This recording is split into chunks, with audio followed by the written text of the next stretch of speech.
اعوذ باللہ من الشیطان الرجیم، بسم اللہ الرحمن الرحیم۔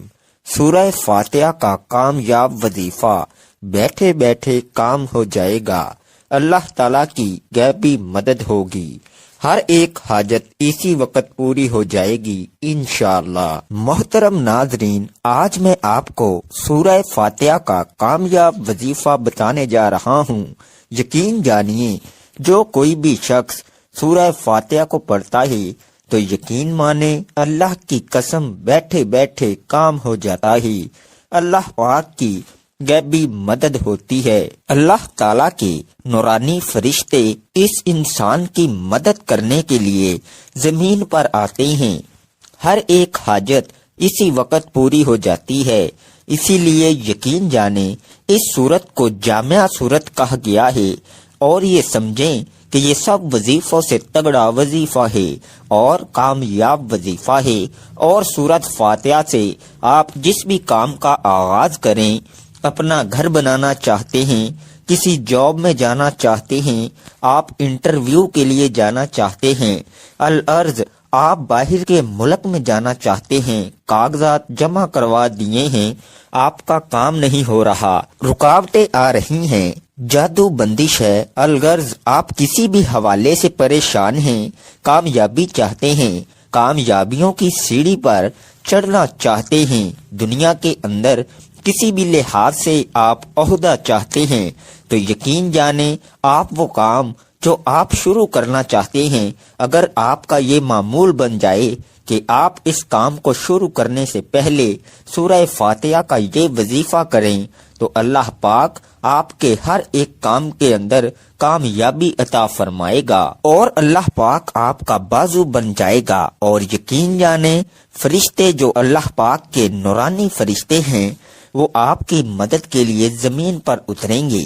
یقین جانیں، جو شخص یہ وظیفہ سورہ فاتحہ کا وظیفہ کرتا ہے، اسی وقت اس کی مدد ہو جاتی ہے، کیونکہ یہ جامعہ سورت ہے، قرآن مجید کی اول سورت ہے۔ اور یقین جانیں، آپ خود سوچیں کہ اللہ پاک نے سب سے پہلے اسی سورت کو قرآن پاک کے آغاز کے شروع میں کیوں رکھا؟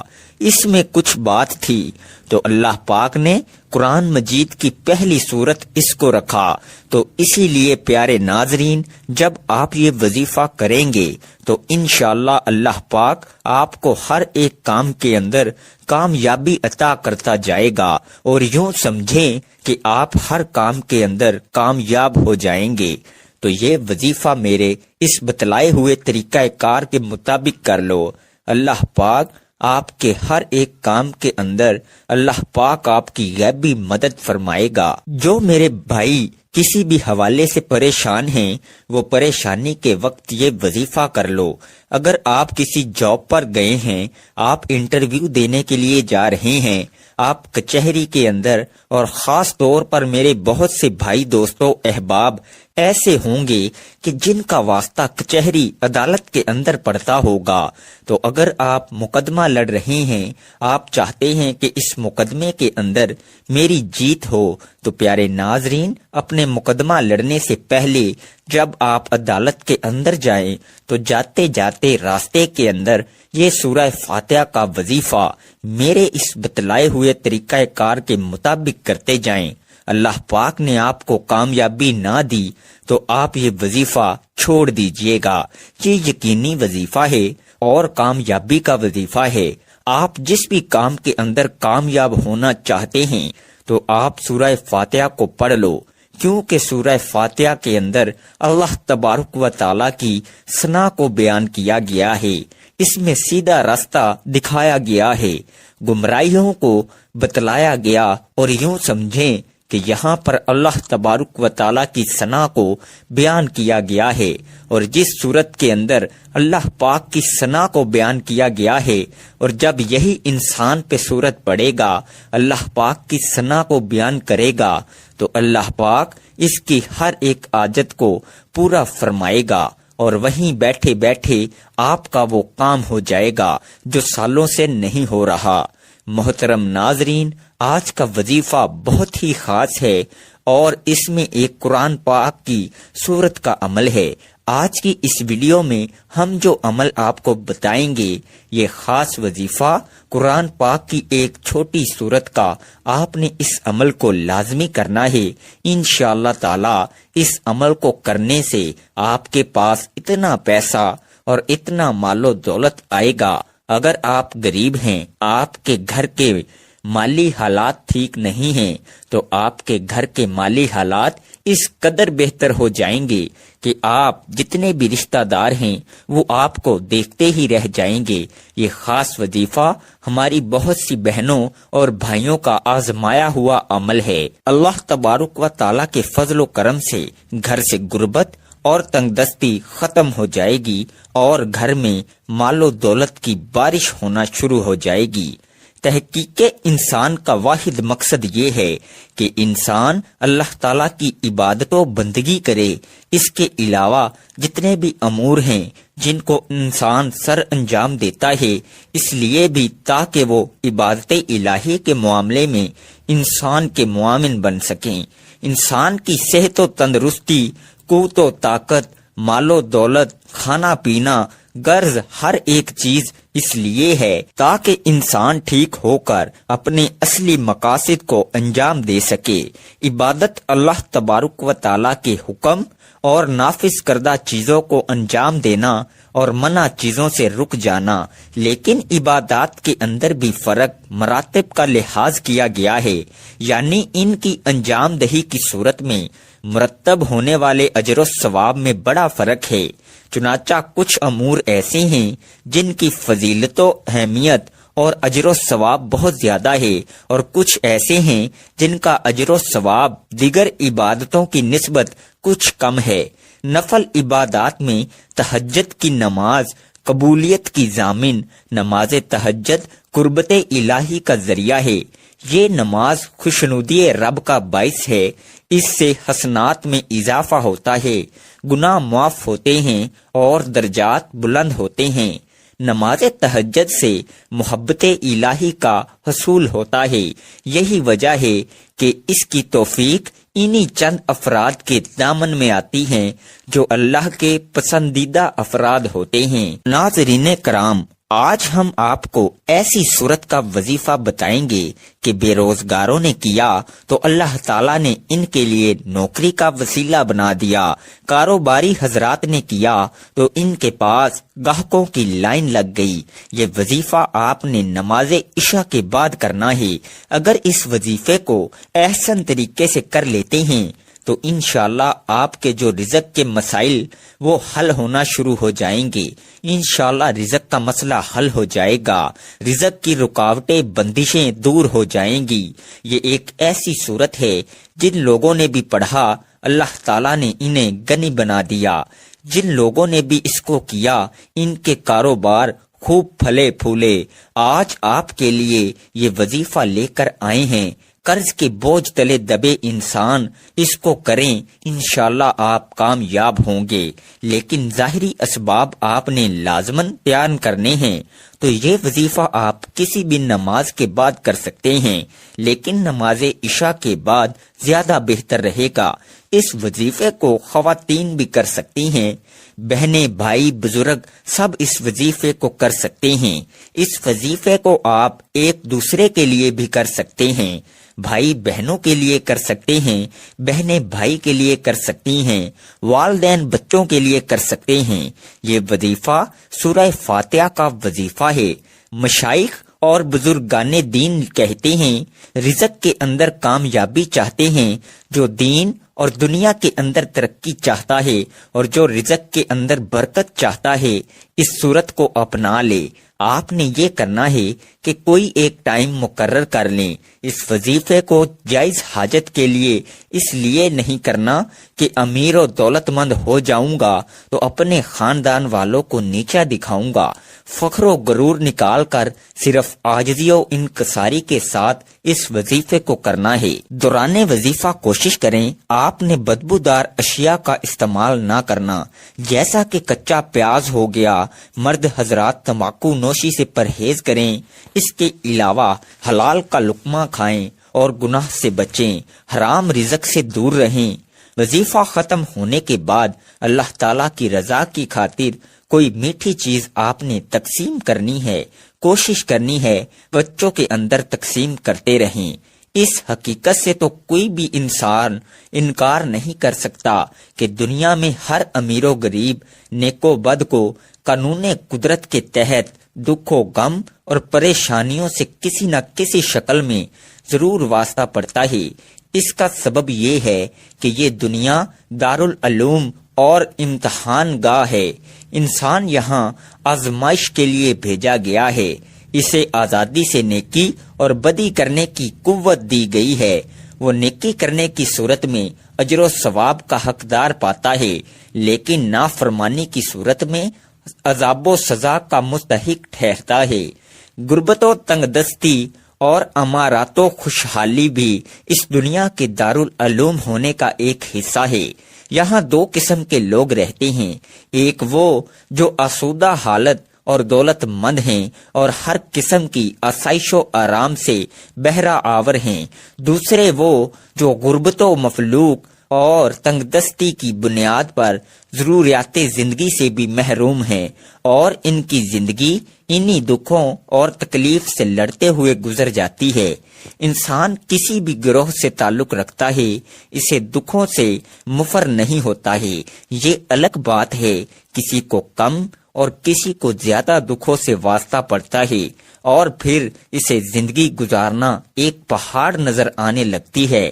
وہ چاہتا ہے کہ مصائب سے چھٹکارا حاصل کرے، اور وہ اس دکھ بھری دنیا کے سمندر میں کسی حقیر سے پانی کی طرح بہنے کے باوجود ہاتھوں پاؤں ضرور مارتا ہے، اور یہ کوشش کرتا رہتا ہے کہ دکھوں سے نجات پا لے اور غموں کے بھنور سے باہر آ جائے، لیکن وہ تب تک اپنی ہر پریشانیوں اور دکھوں سے نجات نہیں پاتا جب تک کہ وہ اللہ اور اس کے پیارے رسول صلی اللہ علیہ وآلہ وسلم کے بتائے ہوئے احکامات عمل پیرا نہیں ہو جاتا۔ اسے چاہیے کہ وہ اللہ سے اپنے گناہوں کی کثرت سے توبہ کرتا رہے اور اس بات پر یقین رکھے کہ وہ ضرور اس کی توبہ قبول کرے گا اور اس کی تمام پریشانیاں اور غموں کو اپنے فضل و کرم سے ضرور ختم کرے گا۔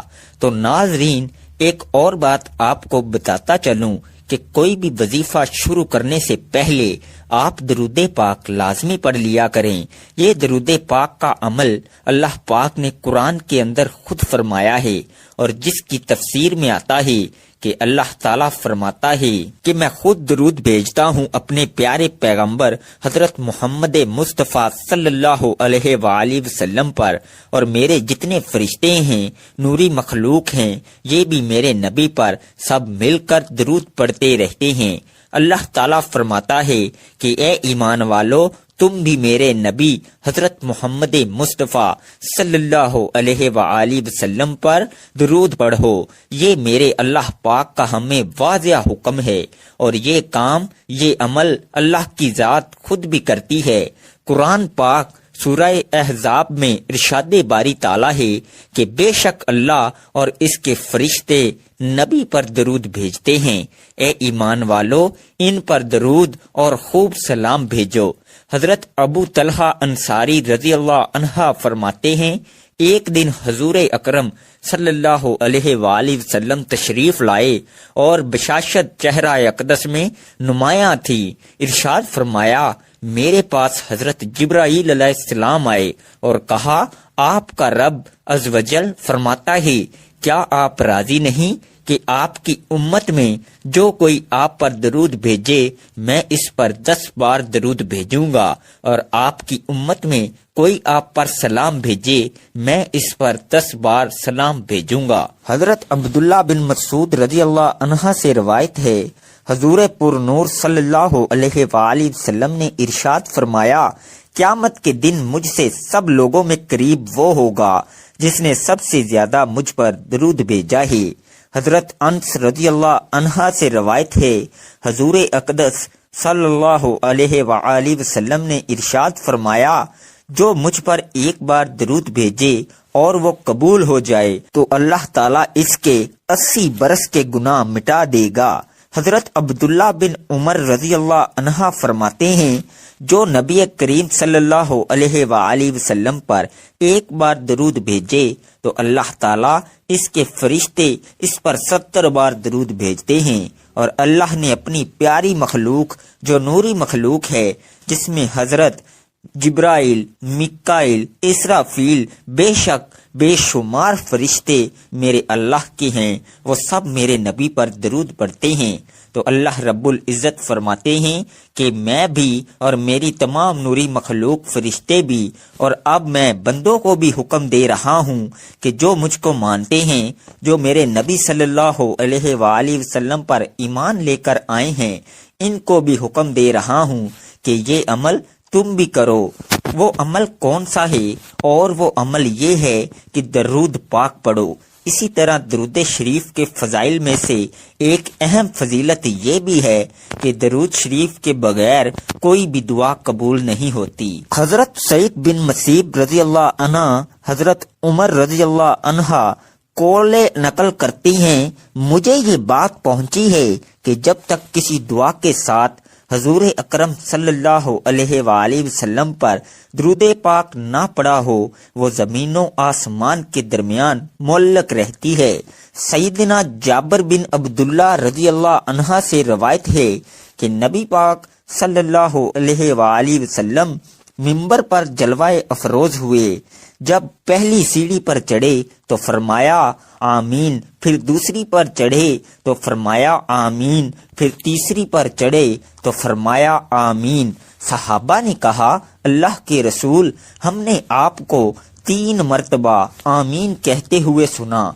آپ صلی اللہ علیہ وآلہ وسلم نے فرمایا جب میں پہلی سیڑھی پر چڑھا تو جبرائیل امین میرے پاس آئے اور کہا بدبخت ہے وہ شخص جس نے رمضان کا مہینہ پایا پھر وہ گزر گیا، اس کی بخشش نہ ہوئی۔ تو میں نے کہا آمین۔ پھر کہا بد نصیب ہے وہ بندہ جس نے اپنے والدین یا دونوں میں سے ایک کو پایا اور انہوں نے اس کو جنت میں داخل نہ کرایا۔ تو میں نے کہا آمین۔ پھر کہا کم وقت ہے وہ شخص جس کے سامنے آپ کا ذکر ہوا اور اس نے آپ پر درود نہ پڑھا۔ میں نے کہا آمین۔ ناظرین کرام، خود ہی اندازہ لگاؤ کہ کتنی سخت وعید آئی ہے۔ اللہ کا حکم ہے اور اللہ کے حکم کو لے کر آنے والے سارے فرشتوں کا سردار فرشتہ حضرت جبرائیل امین علیہ السلام ہیں، اور جس ہستی کے پاس وہ فرشتہ آتا ہے وہ سارے نبیوں کا امام ہے۔ اب میرے نبی آمین کہہ رہے ہیں اور اللہ کا حکم ہے، جبکہ جبرائیل لے کر آنے والا ہے۔ اب اس کے اندر کوئی شک و شبہ باقی نہیں ہے کہ وہ دعائیں قبول ہو چکی۔ میرے بھائیوں اور بہنوں، میرے پیارے نبی پاک صلی اللہ علیہ وآلہ وسلم پر درود پڑھنا عین عبادت ہے۔ دیکھو اللہ نے 2 فرشتے مقرر کیے ہیں، ایک دائیں اور ایک بائیں، اور جب درود انسان پڑھتا ہے تو یہ دونوں فرشتے لکھنا شروع کر دیتے ہیں۔ یہ واحد عمل ہے۔ کسی نے پوچھا کہ نیکیوں والے فرشتے کی تو سمجھ آتی ہے کہ وہ نیکیاں لکھے گا، جبکہ برائیوں والا کیا لکھتا ہے؟ آپ نے فرمایا جب درود پڑھا جاتا ہے تو وہ برائیاں مٹانا شروع کر دیتا ہے۔ تو اس لیے میرے پیارے نبی پاک صلی اللہ علیہ وآلہ وسلم کی بڑی عزت اور شان اور وقار ہے۔ ناظرین کرام، اب وظیفے کی طرف چلتے ہیں۔ تو آپ نے سب سے پہلے تو عشاء کی نماز پڑھنی ہے، اس کے بعد وہیں عطائے حیات کی حالت میں بیٹھ کر 1 مرتبہ اعوذ باللہ من الشیطان الرجیم پڑھنا ہے، اس کے بعد 1 مرتبہ بسم اللہ الرحمن الرحیم پڑھنا ہے، اور اس کے بعد اول و آخر کم سے کم 3 مرتبہ درود شریف پڑھیں۔ کوشش کریں کہ تعداد زیادہ ہو۔ درود پاک پڑھ کر الحمدللہ شریف یعنی سورہ فاتحہ جو ہے اس کو آپ نے صرف 11 مرتبہ پڑھنا ہے۔ بسم اللہ الرحمن الرحیم، الحمدللہ رب العالمین، الرحمن الرحیم، مالک یوم الدین، ایاک نعبد و ایاک نستعین، اہدنا الصراط المستقیم، صراط الذین انعمت علیہم غیر المغضوب علیہم ولا الضالین۔ آمین۔ اس کے بعد ایک تسبیح پہلے کلمے کی کرنی ہے، لا الہ الا اللہ محمد الرسول اللہ، اور جب آپ یہ عمل کریں اول و آخر کم سے کم بھی 3 بار درود شریف کے ساتھ پڑھیں۔ پھر اس کے بعد اللہ پاک سے دعا مانگیں۔ یہ ایسا وظیفہ ہے کہ انشاءاللہ آپ کی کوئی بھی دعا رد نہیں ہوگی۔ یہ انتہائی طاقتور اور آزمودہ ہے، یہ بہت ہی مجرب وظیفہ ہے۔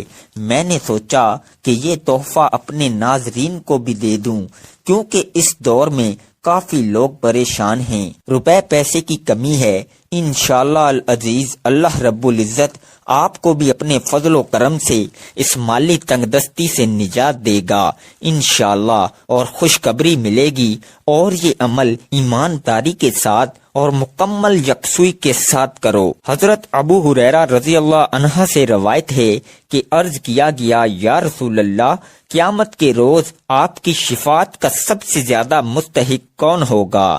آپ صلی اللہ علیہ وآلہ وسلم نے فرمایا، ابو ہریرہ، میرا گمان یہی تھا کہ اس بارے میں تم سے پہلے مجھ سے کوئی نہ پوچھے گا، کیونکہ میں دیکھتا ہوں کہ تم حدیث پر بہت حریص ہو۔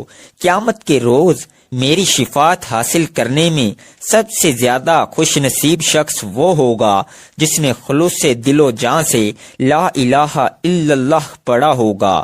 حضرت انس رضی اللہ عنہ سے روایت ہے کہ میں نے حضور نبی اکرم صلی اللہ علیہ وآلہ وسلم کو فرماتے ہوئے سنا، قیامت کے روز میری شفاعت قبول کی جائے گی۔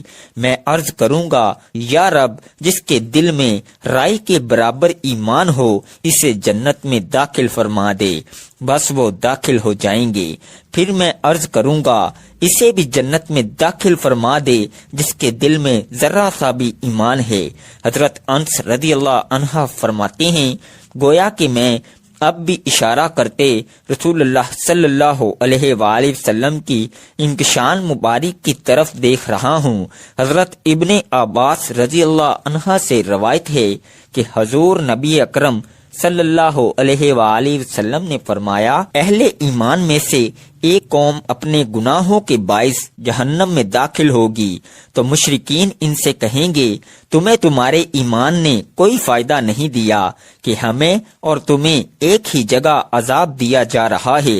پس اللہ تعالیٰ ان پر غضب فرمائے گا اور مالک کو حکم دے گا کہ دوزخ میں ایسے کسی شخص کو نہ چھوڑے جس نے لا الہ الا اللہ کہا ہو۔ انہیں اس حال میں جہنم سے نکالا جائے گا کہ چہرے کے سوا ان کے پورے جسم جل کر سیاہ کوئلے کی مانند ہو چکے ہوں گے، اور ان کی آنکھیں نیلگوں نہیں ہوں گی۔ بس انہیں نہر حیات پر لایا جائے گا تو وہ اس میں نہائیں گے۔ ان سے ہر قسم کی کمزوری اور تکلیف دور کر دی جائے گی، پھر وہ جنت میں داخل ہوں گے۔ فرشتے ان سے کہیں گے، تمہیں مبارک ہو، تم اس جنت میں ہمیشہ کے لیے داخل ہو جاؤ۔ بس انہیں جنت میں جہنمی کہہ کر بلایا جائے گا۔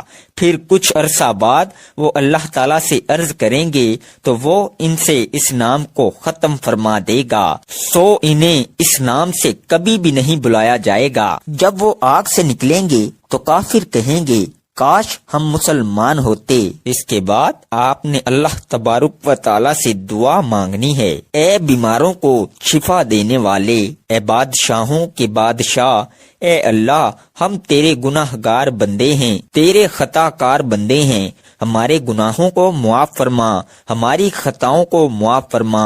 اے اللہ، ہم اپنے اگلے پچھلے صغیرہ و کبیرہ سبھی گناہوں، خطاؤں اور نافرمانیوں کی معافی مانگتے ہیں۔ اے اللہ رب العزت، ہم اپنے گناہوں سے توبہ کرتے ہیں، ہماری توبہ قبول فرما۔